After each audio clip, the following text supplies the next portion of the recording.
Hello everyone, my name is Kamal Manocha. I represent PMS AIF World. Markets have been actually undergoing turmoil, since last 6 months. We have seen FIs doing selling consistently. At the same time, the geopolitical environment also poses macro risks. We already understand there have been economic macro risks like inflation, rise in interest rates, and this year started with that. After 2 consecutive years where we saw, equity markets actually delivered great returns, and last financial year was one of the very good financial years for every one of us. But when this year started, especially now when we are beginning this financial year, all of us understand our expectations are low. We are not hoping, too high returns from equity markets. But at the same time, such times are good times to clean one's portfolio, to enhance one's portfolio, and to kind of make it accurate for it to deliver alpha over a period of time. And when it comes to investing into equities, the time horizon that one ought to keep in mind is minimum 5 years. That is where the topic that we have kept for today's discussion is how to create a portfolio for accurate alpha over the next 5 years. And at the same time, we would want to understand from a dear friend of mine and a fund manager, Mr. Rajesh Kothari, who is our guest speaker today, that what are his views on markets, how does he see the current scenario in terms of various macro risks, and how should investor actually defocus from macro and focus towards micro. He has created a very interesting presentation, and we will start this session with he presenting that. Before he starts and comes on screen, I would just like to give his brief description. He brings with him 25 years of experience doing public equity management, and he has been running his own PMS since May of 2009 by name AlfAccurate Advisors. 2020 is the very first year when we did our first awards, which today are very well known in this industry, in PMS and AIF as a space. And AlfAccurate Advisors was one which actually won that award in the 10-year category. In fact, in 2021 also, they won that award. In 2022 also, they were nominated for that award. Last 10-year performance of their PMS scales more than 20% as a CAGR, and hence they have multiplied wealth by more than 7 to 8 times in last period of more than 10 years.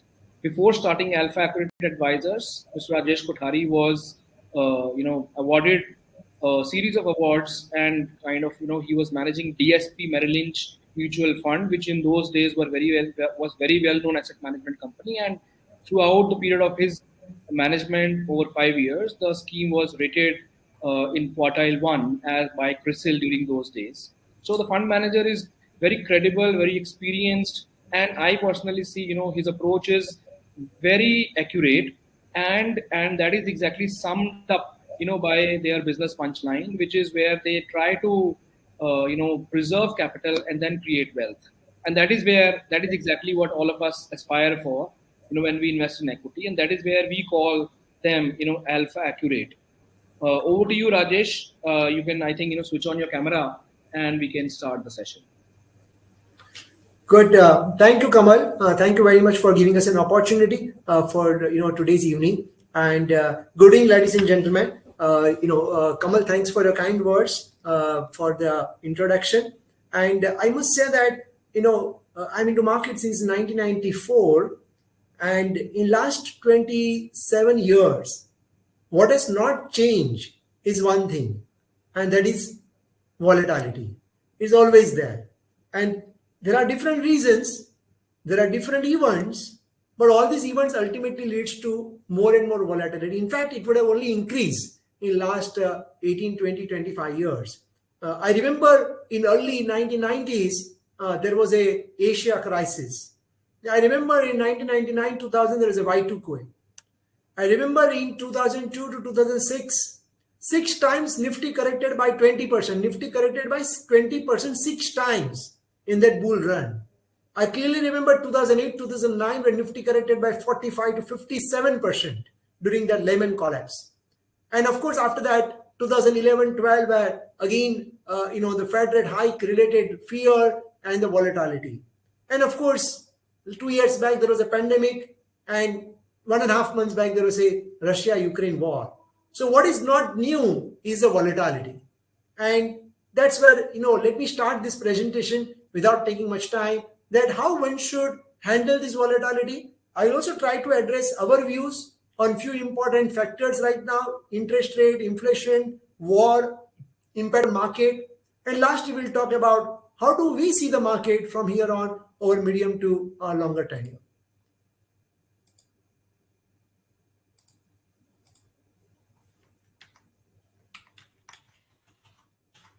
I hope this screen is visible. Before we start, of course, a normal disclaimer. Whichever companies or sectors we talk about, one should not assume it is a recommendation. These are just our views and the presentation. These are just the illustration and not the recommendations. Friends, let me take you, first very important thing is stick to the financial plan, Okay. So basically what we'll try to do is that what is happening in the market, why one should stick to the plan, what are the common pitfalls, what one should avoid, the 5 things which you must do right now, and what is our strategy and our view, and how can we help.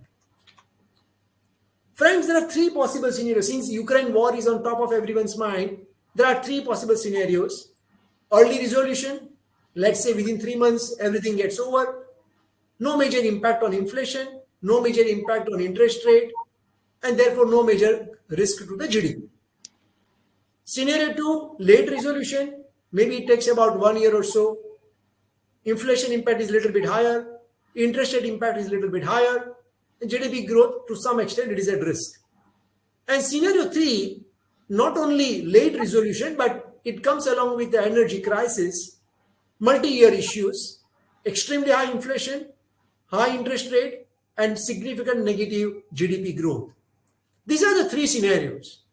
You can select whichever scenario you think is appropriate from, but if you ask us, we believe we are either in scenario 1 or maybe 25% probability of scenario 2, but we don't think, or we believe the probability of scenario 3 is extremely low. Now, what happens when war happens in the world? This is not the first time. If you look at this slide, in last 40 years, there are 8 times such war events have happened. And during those times, what happened to the market? Average drawdown 10%, number of days to recover 38 days. It means in 38 days, market came back to its pre-war levels. And this time also, it was exactly same. On 22nd February, Russia invaded Ukraine. Market went down 10%, and from there, market recovered. And exactly by 28th of March, market is back to where it was before the war. In fact, last week, I was reading somewhere, if you look at 22nd February, all business channels, all news channels, all print media, it is a front page. And if you look at today's Economic Times, the war is covered somewhere on page 3, left-hand side, in one of the very small column. If you look at the BBC News Channel coverage of war, it is now declined significantly compared to where it was 10 days back. The moral of the story is that during such events, the impact on market is very high in the initial days, and then slowly that issue fades away, because then market understands that it is not that permanent thing. We will come over it, and over a period of time, the effect will be nullified. So war is not the first time. Dow Jones has seen this war since last 100 years many times. But despite all those wars, market is where it is today.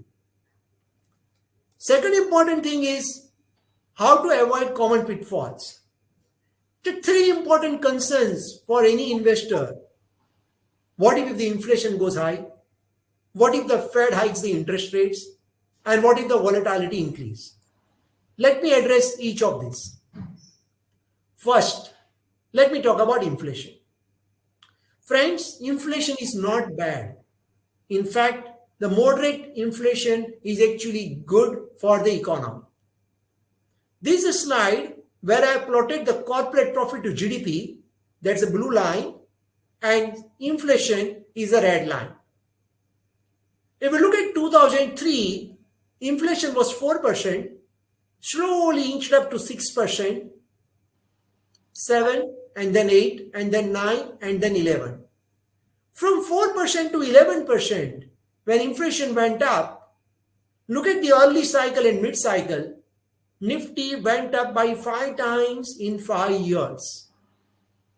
It's only when inflation became extremely high, double digit, it had a negative impact on corporate profit to GDP and also negative impact on markets. But in the initial cycle, I reiterate what I said, as the inflation went up, corporate profit to GDP ratio also increased. It means corporate profit went up and market delivered very handsome returns. Where are we today?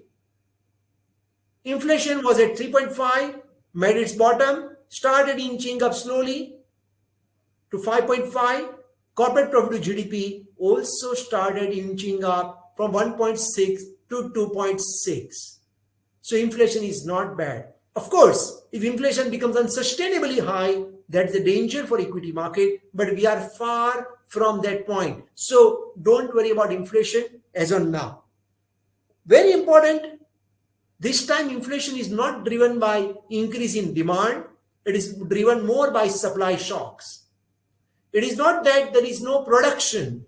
It is the availability of goods due to lockdown by China or due to the war issue, but the production is available to the extent of demand. It is only the logistics which is not allowing the production, the product to go to the hands of the consumer. So these are one-off events and are not sustainable in the longer term. So conclusion, moderate increase in inflation is good. Don't get worried unnecessarily. People talk about US Fed rate hike.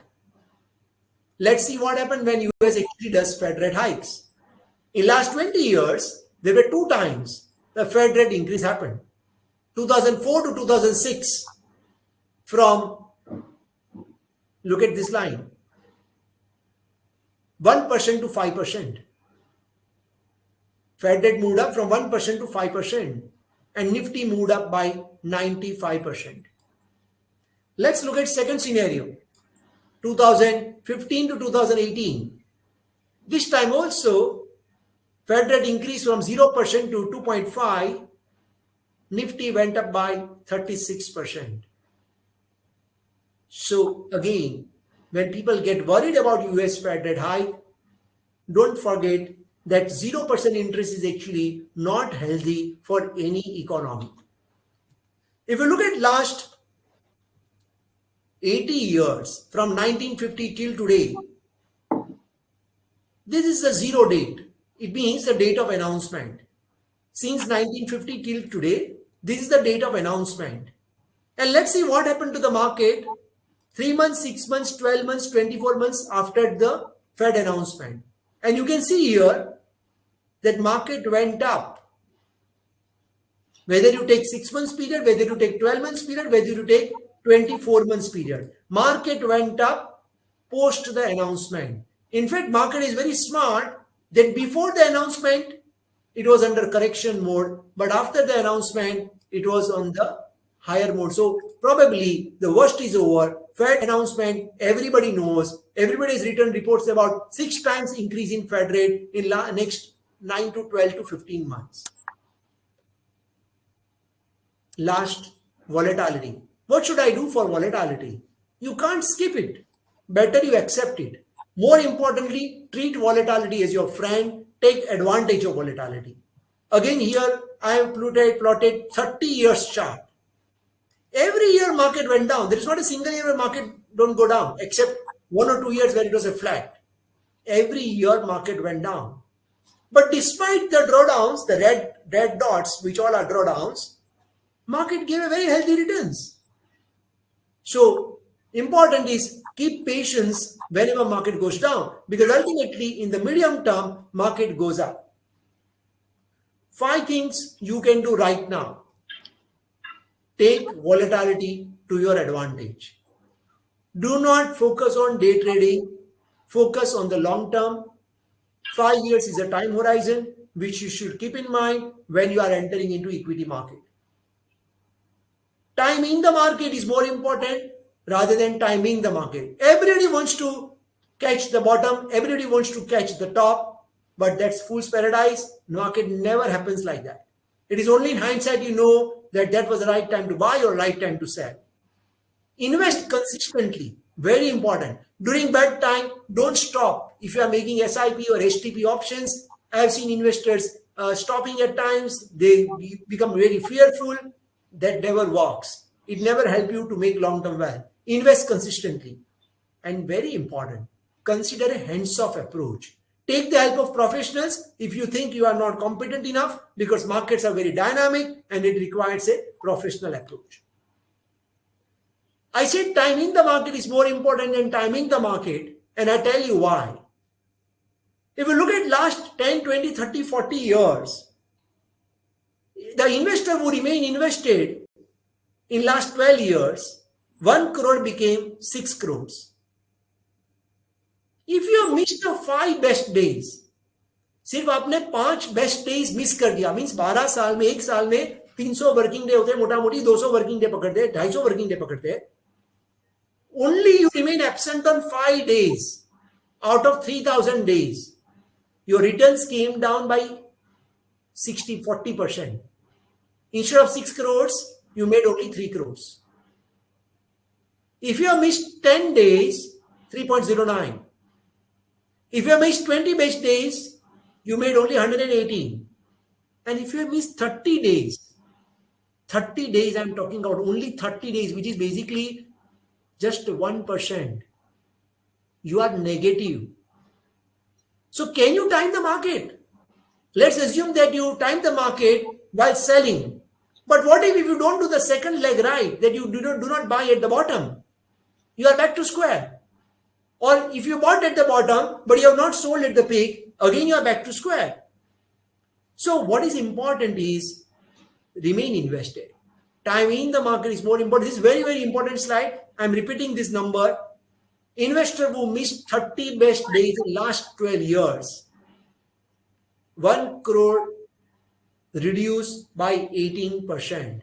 1 crore became 82 lakhs just by missing 30 best days. And therefore, invest consistently even in bad times. An investor who invested even in 2009, market went down 55%, but he remained invested. He made 9.8% compounding returns despite 60% drawdown on very first year.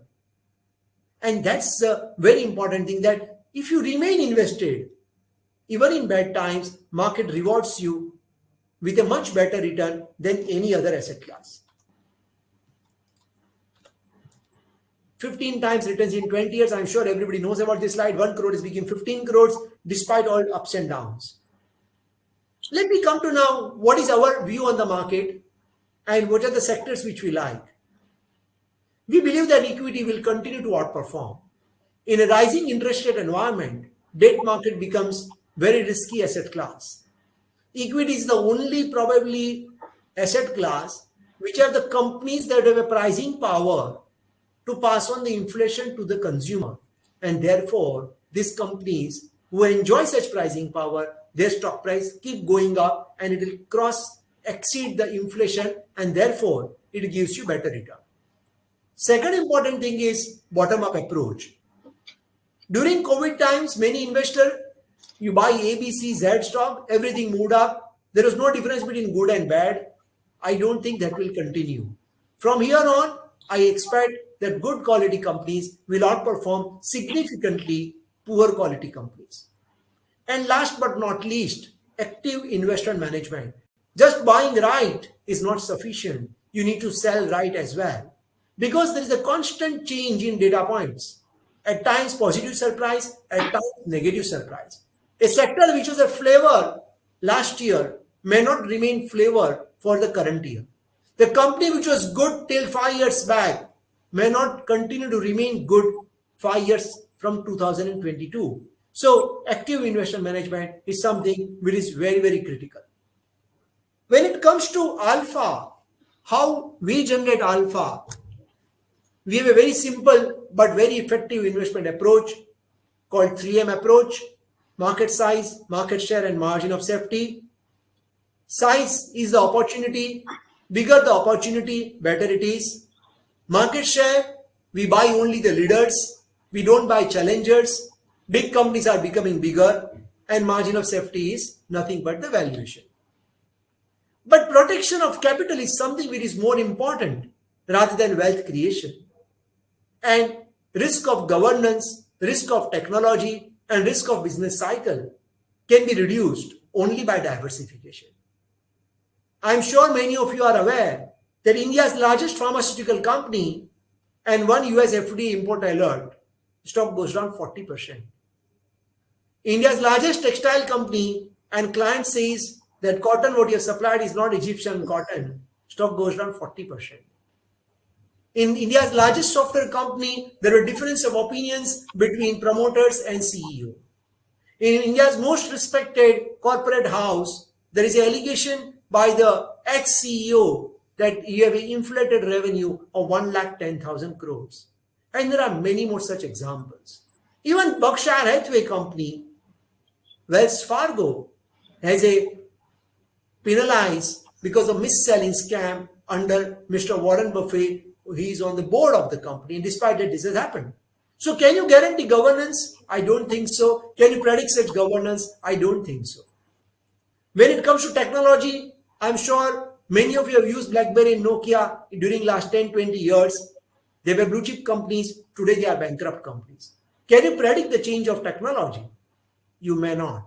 And last but not least is the business cycle. There are constant changes in the economy and the cycle. The only way to reduce this risk is to diversify. And that's what we do. We diversify across market cap. We diversify across sectors. And we diversify across companies. And that reduces the company specific risk. Staggered investment approach. We do not have the model portfolio concept. We buy today what we like today. And last but not least, everybody knows what to buy. Please tell me when to sell. We have a very strong discipline exit strategy. We strongly believe that unless and until you have an exit approach, you do not generate long-term wealth creation, because every business goes through the business cycle. Even the best of the company, for example, Unilever India, Hindustan Unilever, if it had bought in 1999 till 2004, it had a 0% stock price returns because company was facing intense competition from that time champ called Nirma in detergent business. So even the best of the companies goes through 5-year zero earnings growth and zero stock price growth. It is possible. It is real. Yesterday's blue chip companies are today's red chip companies. 75% of Sensex has changed in last 12 years. Jaiprakash, DLF, MTNL, BHEL, Glaxo, Century Textile, all these companies are part of BSE Sensex. Today they are no more part of Sensex. There is not a single company in Dow Jones which is there today, which was there when Dow Jones was formed, and it is not there today. Not a single company. It means even the blue chip companies can become red chips for tomorrow. So only constant is change. Embrace the change. Embrace the volatility. Embrace the dynamism. This is my very important favorite and standard slide. Every year we keep sharing this slide. What is market? Avoid the noise. Cut the noise. Inflation, interest rate, Fed hike, war, volatility, commodity price, oil, politics, elections, geopolitical issues. All these things are fine. But tell me how to make money. And the only way to answer that, predict the earnings growth. If you go right on earnings growth, you will go right in predicting the market. Look at 2003 to 2008. Earnings growth was 26% compounding. Market will give you 38% compounding. Last 12 years, earnings growth is muted, 6.5. Market gave you 9.1. Next 3 years, we believe earnings growth is going to be good double-digit earnings growth, and therefore, market should also give you reasonably good double-digit numbers in our view. What are the themes? Our first theme from last 2 years, we are talking about this. Big is going to become bigger. They are not only becoming bigger, they are becoming better. And I'm sure you know that in last 3 months, there were 3 important transactions. Axis Bank acquiring City Private Wealth. There is a 2 largest company, PVR and Inox, getting merged, 50% share in Multiscreen, and HDFC and HDC Bank merger. Every sector is going through consolidation. In banking credit, the top 6 banks has a 67% incremental market share. In cement, the 100% market share incrementally is by 4 top companies. Same is true for steel, and same is true for many more sectors: tiles, wires, cables, plywood, tubes, and many more such sectors. And therefore, it's very important that the companies what you own, they get beneficiary of this consolidation, because big is becoming bigger. At AlfAccurate Advisors, as I said, we follow 3M investment approach, and we buy only industry leaders. We do not buy number 10th and number 12th company in the sector. So our companies are uniquely positioned to benefit from the biggest becoming bigger as a theme. And that doesn't mean there is only large cap. Don't go by market cap, go by the profit size. For example, the largest plywood company is not the large cap company, because SEBI's definition is anything beyond 250 in market cap rank is called a small cap. But companies number 1 in plywood industry with the best of the balance sheet is a debt-free balance sheet and 20% return on capital employed. They are the largest bearing company in the world with a subsidiary in India. Market cap is small, but company is not small. It's the largest company in bearings in India. Debt-free balance sheet and strong research and development. One of the largest fastener company is a small cap, but company is not small, is the largest company. The name of the company, for example, is Sundaram Fasteners. Name of bearing company, for example, is Timken. Name of plywood company, for example, is Century Ply. The largest wire and cable company is called Polycab. It's not large cap, but company is large. It is a dominating position in whatever business they do. And that's the reason, very important thing. Don't focus too much on market cap. Focus on the profit pool rather than market cap pool. Our second important theme is Capex Revival. We believe that India is going to go through the Amrit Mahotsav as Capex Mahotsav, as Kumar Mangalam Birla has quoted in 2 interviews in the last 3 months. And we believe that this is going to improve, the missing link in our economy was the Capex, and PLI, 440,000 crore Capex, cement, steel, non-thermal power, all these things are going to see significant jump in Capex. China Plus One is an interesting story from last 3 years, and we believe the opportunity is significant across number of sectors, whether it is pharma, dyes, chemicals. India market share is significantly lesser than China. Even if there is a 1%, 2% shift from China to India, it is enough for us for a 20-30% compounded growth for next 5 years. Our entire portfolio is positioned towards these 3 themes.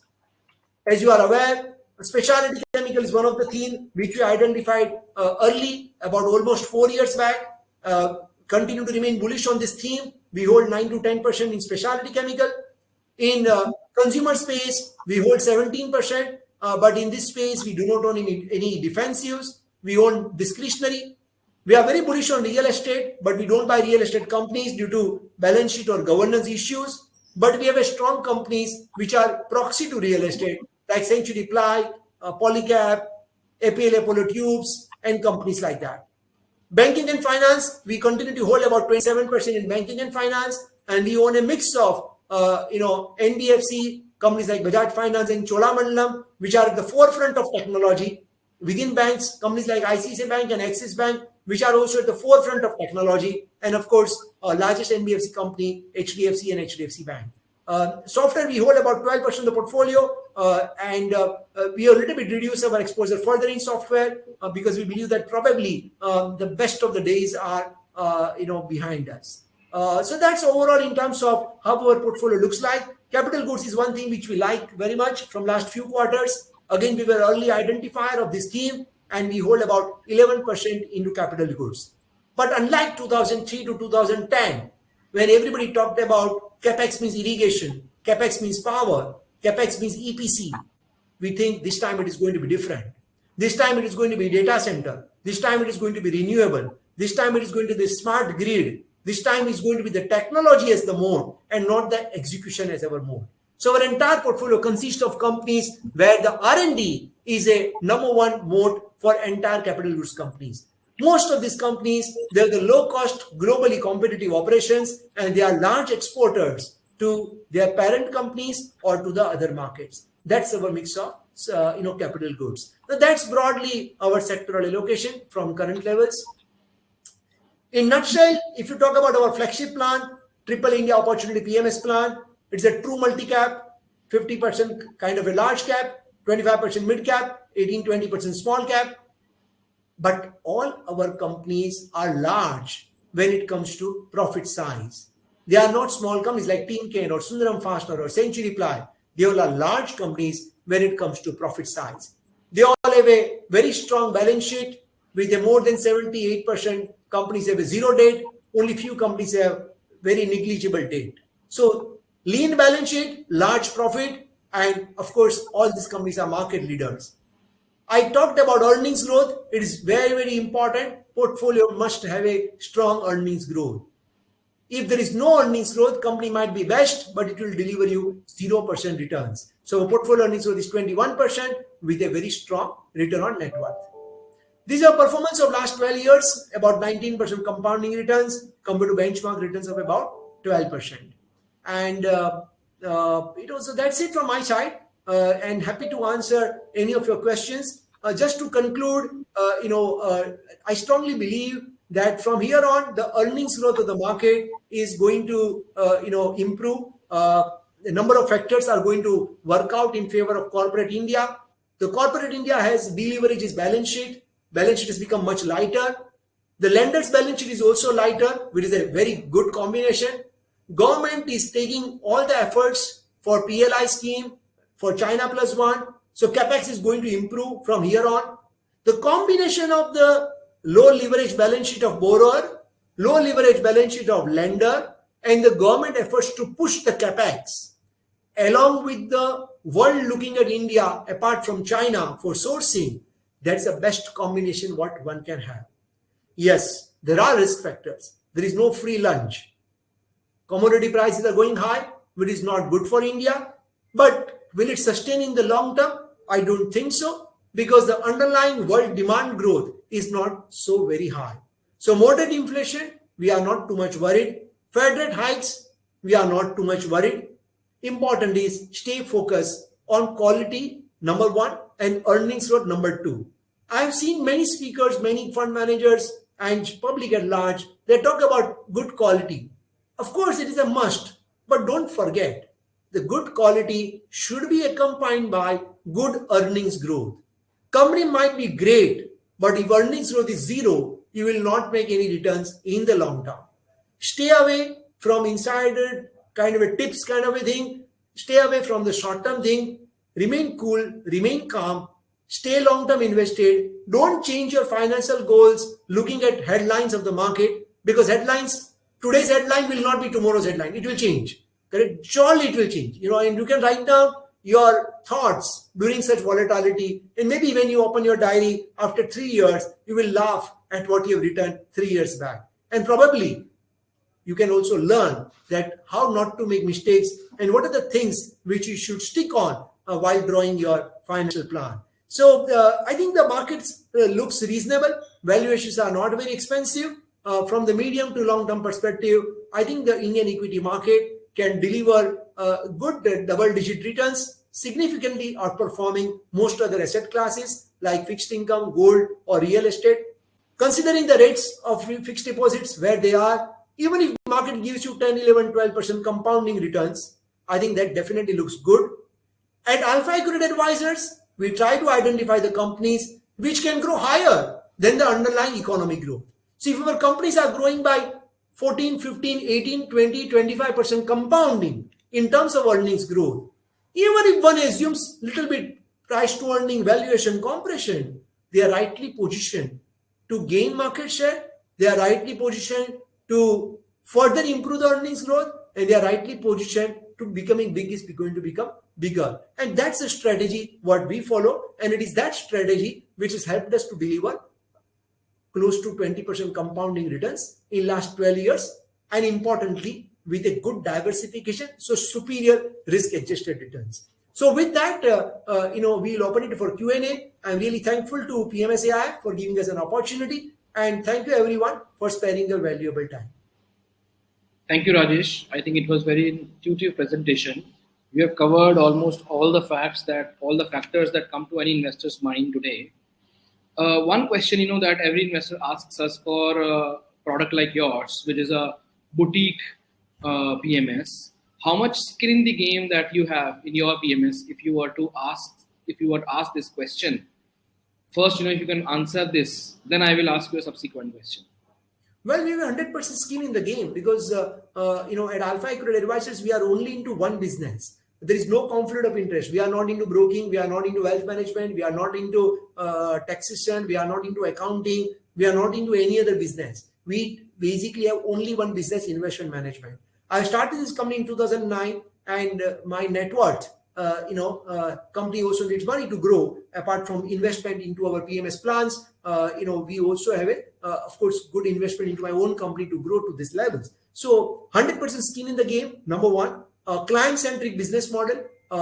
We are very, very focused on, clients. As I said, no conflict of interest, so very high level of corporate governance. We are very, very easy access to us. Any client can reach us because our mobile numbers are on our website and they are there on my visiting cards.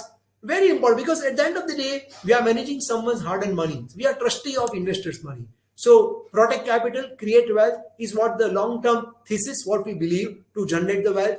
And when founder is a fund manager, there is no risk of change in guard. Correct? Probably there are only few PMS firms in India which is a vintage of 12 years. We have completed 12 plus years at AlfAccurate Advisors. In individual capacity, probably now I would have about 27 years of experience into the market. At the team level, probably we would have 79 years of experience at the team level. So strong domain, strong capabilities, competence, focusing only on one business, that's investment management, and client-centric business model. These are the USPs when it comes to AlfAccurate Advisors. Of late, what we have seen, because we have a very well-known and credible platform, PMS AIF World, where we publish data, insights, as well as various analytics regarding PMS and AIF products, and also do these intuitive talks. So, because of our nature of work pertaining to the area of such alternatives, which is PMS and AIF products, what I have seen, there are many, I would say, analysts, as well as many investors, and many people in the wealth management business, like independent financial advisors as well. They are aspiring to launch their own PMS because they see PMS as a business is flourishing, though the industry already has more than 200 credible names, right? Which bring with them, I would say, years of experience and which have differentiated strategy. But from the perspective of an investor, obviously, more and more PMS coming in this industry will lead to more strong competition. But how do you see this? This is question number first part of my question, and if you answer first this, then I will ask you the next question. Well, I think the rule of the game in any industry is survival of the fittest. Correct?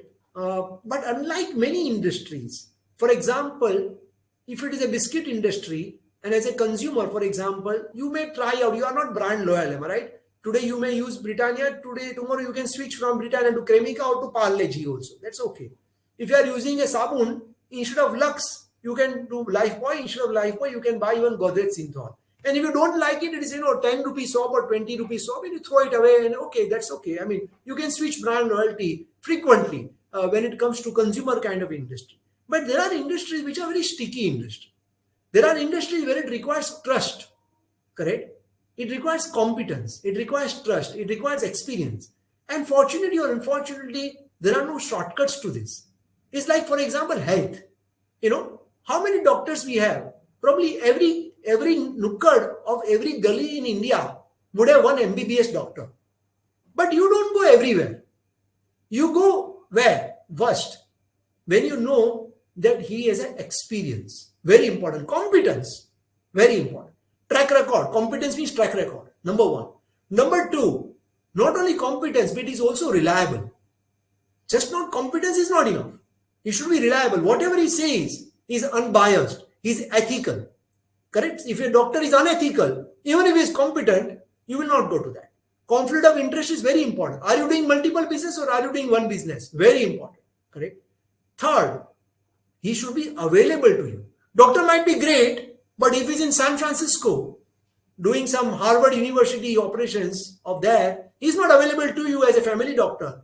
He might be a great doctor, but not for you. Correct? Third, very important. And fourth, God bless, but if suppose somebody needs heart surgery, you will ask 10 other members, is it a good doctor to visit or not? Reference. There's a fourth important thing. Similarly, health and wealth is all common parallels. Wealth also you require a trust because it is your hard-earned money, correct? New people will get experience from your money, correct? So you need to check, are they competent? Do they have experience? Do they have a skin in the game? Are they ethical? Do they have a multiple business? Do they have any conflict of interest? Everything is good, but are they available to you? If they are not available to you at your one phone call, what's the point? There is no point. Track record. How many people are there from last 10 years, 20 years, 30 years? Correct? And based on that, last but not least, the reference. Check with 5 people. And if everything ticks, then definitely you will go there. And if it doesn't, definitely you will not go there. Correct? So market is open, market is wide, competition is always welcome. We like competition, it expands the market. We are not against it. But from investors' perspective, we are actually feel good when competition increases rather than, because competition helps investor awareness, competition helps in terms of the investor education, but you need to be selective. बहुत लोग आएंगे बाजार में, लेकिन investor को किसके साथ अपना पैसा जुड़ना है, वो लॉन्ग टर्म माइंडसेट है, पार्टनर्स है. We are like a family.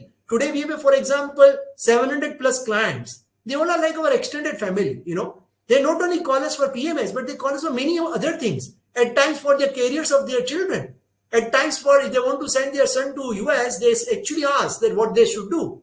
And many more such things we do for our investors. So, it is just not transactional relationship. It is a much beyond transaction. It's a lifelong relationship. That's what we believe. That's what create a difference between a boutique PMS firm, compared to, other probably PMS firms. Sure. Right, Rajesh. So now, from investors' perspective, the problem is that if investor is already invested in products, which have track record, which throw resilience, which throw reliance, as well as, there is accessibility to the fund manager, right? Now, he's already invested in a couple of such PMSs.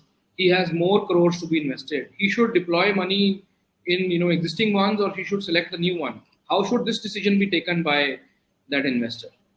The two important things, that what kind of strategy he has invested into, correct? If it is a similar strategy of other player, then it doesn't add value to him. Say for example, if an investor is invested into a thematic product, this is not a multi-cap product, but a thematic product, then it is a different risk reward. But now he wants to do a multi-cap PMS, then probably he can select based on whatever you guys advise in terms of the products and select from that, correct? The new product, whichever he is buying, it should add value to him. It is just not diversification for sake of doing it. But there has to be a concrete competitive advantage by selecting one more product into his portfolio. If he is happy with his existing product in terms of risk reward, in terms of the founders as a fund manager, in terms of founders available to him, in terms of 10, 12 years track record, if he's meeting all these conditions, then I don't think one should switch. One should then stick to it because you're happy with it. You don't need to change doctors frequently. You can have one doctor, you can have 2 doctors in your portfolio. That's it. You don't require 30 doctors. Otherwise, average of averages become average. It won't help you. Sure. So coming back to the topic, I would want to understand from you. Recently, we have seen IT sector undergoing correction. We saw Infosys going down by 7-8% yesterday. And today also it was kind of showing subdued performance. And before that also, it has been gradually correcting from levels of 1900, it is down to almost 1600. So almost down 15% from its peak. 1 month ago, when we did our 3rd annual event, and, many thought leaders like you, people like Ramdev Agarwal ji, Prashant Khemka, Saurabh Mukherjee, a lot of people had come, and I could conclude one common factor which they mentioned was that one thing which is sure to happen in next 5 years is that IT as a sector is going to actually see increase in the profit pools, because we are sitting in the post-COVID world, a lot of demand coming from IT, and IT as an industry, its composition in Nifty 50 is say 17-18%, it's going to increase. And in maybe Nifty 500 also, the composition is say around 13-14%, that is also going to increase. And within IT, if one focuses on the large cap companies, TCS and Infosys are the 2 companies that comes to one's mind. And even if I see value research and check out top multi-cap mutual funds, one of the top stocks is Infosys. But obviously, we have seen it falling. So what is your view? I am giving the disclaimer that, this is not to be construed as any kind of advice. It is only, we are taking an example to understand that today the stock like Infosys, which is well known, maybe in their portfolio is falling, is it an opportunity in that context? Why is it falling? How should investors see it? You are also an investor, as you said, you have skin in the game. What is your view? What is your perspective when you see such events happening? We have seen such events happening in the past with many other companies. Even we saw with Jubilant Food recently. Right? I'm wanting you to concentrate on Infosys because this is more generic as an example. Well, Kamal, while you mentioned many well-known personalities were there in your event, and you talked about IT becoming higher weight in NSE 500, at least I didn't share that view when I was in your webinar during 2 months back. The reason is very clear. Not that we are not positive on IT. See, from 5 years perspective, everything is good. Nothing is bad. From 5 years perspective, everything is good. Correct? India market is going to become, we are talking a $5 trillion economy in about 7-8 years. Correct? We are talking about corporate earnings growth of 18-20% compounding in next 5 to 6 years. Correct? Everything looks good. But the question is, which sector you look better? Whether world is going to digitalize is 100% yes. Whether IT spending will increase, 100% yes. Whether cloud will happen more and more, 100% yes. But when you put everything combined, can Infosys and TCS can grow at 20% compounded revenue growth over 5 years? Ask that point blank question to any fund manager. And the answer would be, may not be 20%, maybe 12%. And that's the difference. There is a difference between 12 and 20. India economy real GDP growth is 6%. If you add inflation 5%, it becomes 11%. So IT companies will match the economy growth, maybe 100 bips more because of the IT spending and cloud and digitalization. But can they grow 20% compounded for 5 years? Answer is unlikely. It can happen, but based on today's assumptions, or even yesterday's assumption, or even 1 year back assumptions, nobody can put 20% compounding. I'm talking a sector in general. I'm not talking about 1 or 2 companies. Companies always can grow a little bit higher than the sector. Having said that, even we own Infosys. Please put a disclaimer. But our weightages are different. The benchmark weightage, for example, 13, 14, 15% for IT sector. We are a little bit significantly lesser compared to the. So holding Infosys, when you look at the, you mentioned that in multi-cap mutual fund or any product, you have seen Infosys as one of the top 10 holding, bound to be, but that doesn't conclude anything, because what is important is the total weightage of the sector rather than one stock weightage. Correct? The company, we expect it to continue to do well, but can it be 20-30% compounding? I don't think so. Okay. We believe there are many other sectors where there is an opportunity for a better earnings growth, and opportunity of also better price to earning, the valuation rating, or let me put in another way, less risk of PED rating. IT used to be at 14, 15, 18, 20 times price to earning multiple, which has moved to 25 to 45 times price to earning multiple. Correct? If the earnings growth is not matching the expectations, then PE will get compressed to where it used to be or near to that as we move ahead over next 2 years. Again, I'm not trying to sound bearish on IT. I'm giving you realistic view. As a fund manager, you need to select A over B. Both looks good, which is fine, but which one is better? Where do you see better growth? Where do you see less risk of valuation compression because interest rates are going up, so PE may not sustain at high level? There might be some compression. Obviously, it is going to happen. Correct?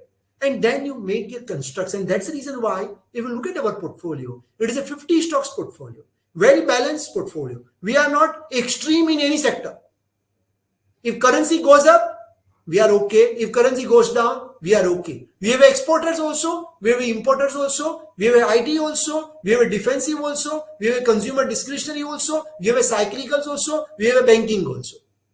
So we do not believe in the thesis of 10 stocks portfolio making 40% one sector and 25% other sector, and if suppose something goes wrong, you have a sorry figure. It doesn't work like that. The risk management goes for the tops.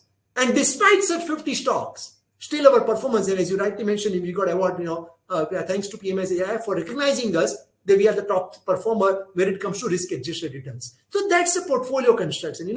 That's the name of the game. And last but not least, we don't believe that anybody is a predictability of 5 years. What is a Nifty 500 weightage?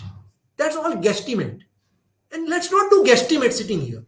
We are in a serious business of managing someone's money. Let's not try to do guesstimate of 5 years. Who knows 5 years? Even promoters don't talk about 5 years. They give 1 year guidance. Maximum 2 years. Max 3 years. Beyond 3 years, we will cross the bridge as it comes. Who knows? Tomorrow I may change my stand. I'm dynamic. If suppose something goes change tomorrow, we may make IT 30% if it's required. But as of now, this is a view with a 1.5 to 2 years kind of a view. That's what we are carrying to.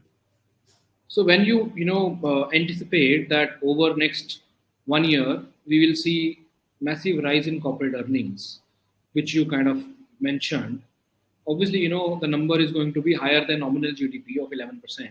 So what is that number, and what sectors will contribute to that number? If you believe that IT will kind of barely match with the GDP as a number, then how will that number come from? Which sectors would it come from? From earnings growth perspective, there are a number of sectors which will do significantly better than the GDP growth. For example, specialty chemical, they will do significantly better than GDP because revenue growth itself will be huge. Most chemical companies have done Capex for next 3 years, and their visibility of order book, they have a very strong visibility. Second important sector is the capital goods. From last 9-10 years, we have not seen significant Capex in the country. As PLI Capex, smart grid Capex, from high voltage to medium voltage, from overground wire to underground wire. In Delhi, Gurgaon, the project is already awarded. You will see significant improvement in Capex and order book. Order book growth is more important in capital goods. Revenue takes time to get reflected in execution. If you talk about the entire automobile and auto ancillary sector, last 4 years were impacted significantly. First, there was a price hike, then there was a freight cost increase, then there was a semiconductor, COVID, and many more such factors. Base is in your favor, so automobile naturally will report one of the highest growth when it comes to the earnings. Banking and finance, the earnings will not be that strong. It will be good, but it will not be like 30% plus. But there the asset quality is more important. So with a very strict asset quality, very high provision coverage is already very high. You don't need to provide additionally. So that also you will see reasonably good earnings growth. Consumer discretionary. Remember the word discretionary, not defensive. I'm not talking about Unilevers and Nestle's and Britannia's. I'm talking about the Titans and Trends of the world. The discretionary is fine. They will do extremely well, and you will see very strong growth because last 2 years there are a lot of things didn't happen due to COVID, whereas now we are coming back to the normal time. I think that sector will do reasonably good number. Last but not least, the IT side. I'm not saying they will not grow. They will grow, but there are better opportunities somewhere else. Relatively, there are sectors where the growth can be higher than the IT. IT will also do well. IT will also do well, but the growth of other sector which I talked about will be higher than the IT sector earnings growth. So what is the view on financial services sector? Financial services, I think here what is important is to pick the right ones with the best of the asset quality, and at the same time, very importantly, the banks who are ready to transform themselves, because digital world over is happening at a fastest rate possible in the entire world. So here you have to be very selective. You need to have a strong asset quality, strong lending norms, strong provision coverage on one hand, which is a traditional piece, and on the other hand, you must have a strong technology front end to ensure that you remain relevant in future. So say for example, we hold Bajaj Finance from last 7 years. Is actually a digital company, super app. They are phase 2 of it. Actually, this is a phase 2 of digital for Bajaj Finance. You look at our second holding called Cholamandalam. They are strategizing the new growth areas, and look at the annual report, look at the presentation. They are completely changing the way in which Chola used to work. ICICI Bank, I'm sure everybody knows the front page of Economic Times, the corporate customers of talking about how ICICI Bank has helped the corporate during last 2 years to become digital. Think about Axis Bank. Check Axis Bank presentation, and nowadays, Kamal, I don't know, how many people are aware. In every presentation of these institutions, there are 10 slides on digital. Every presentation of this large bank, I repeat my thing, they talk about what are the steps they are taking to remain relevant on digital side. They share all data, the transactions through digital channels, client onboarding through digital channels, client customer service through digital. In fact, ICICI Bank is a one full day analyst meet where they talked about digitally every sector, how they are positioned as a customer, as a lender, as a borrower, as a project monitoring, entire stacks. So I think digital is going to be very important apart from the normal asset quality growth. Banking credit growth in last 3-4 years have reduced significantly.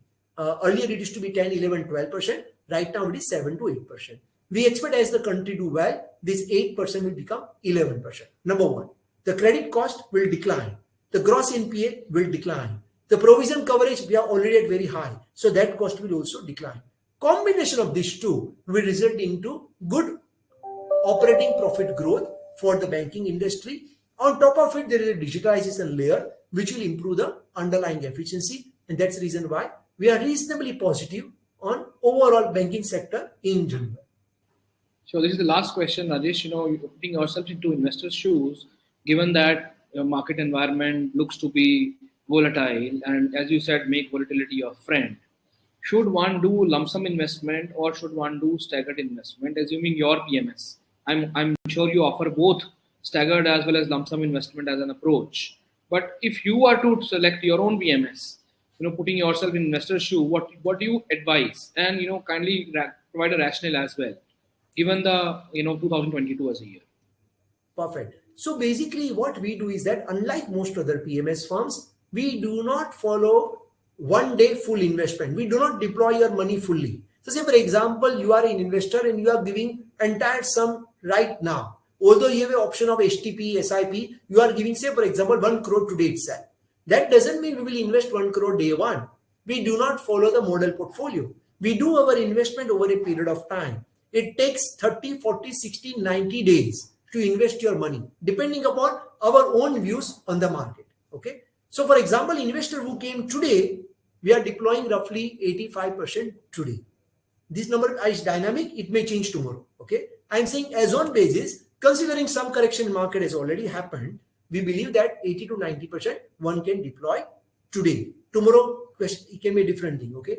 However, we also, of course, have STP, systematic transfer plan, whereby you can park your money in liquid PMS, our liquid PMS plan. And from there, depending upon whenever you want to change, because you want to time the market, and there are investors who would like to time the market, you can, on discretionary basis, you can instruct us and we switch money from liquid to equity. But otherwise, we are one of the probably few PMS, or you may correct how many PMS offers this, I don't know. We do not follow the model portfolio. We buy today what we like today. Probably is one of the very important USP in the entire industry.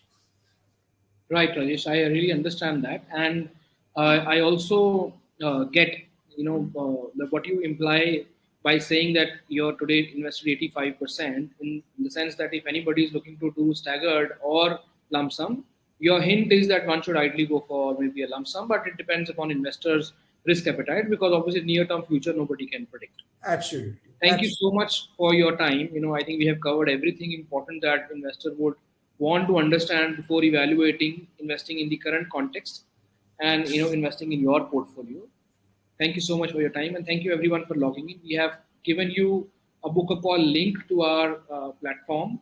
I see a lot of smart investors today asking a lot of smart questions, and I promise you that you will get a lot of smart answers from us if you book a call with us, because we are smart advisors, and we will demonstrate that while we will communicate with you with very articulate answers to your queries. We have been doing that for last almost 2 decades.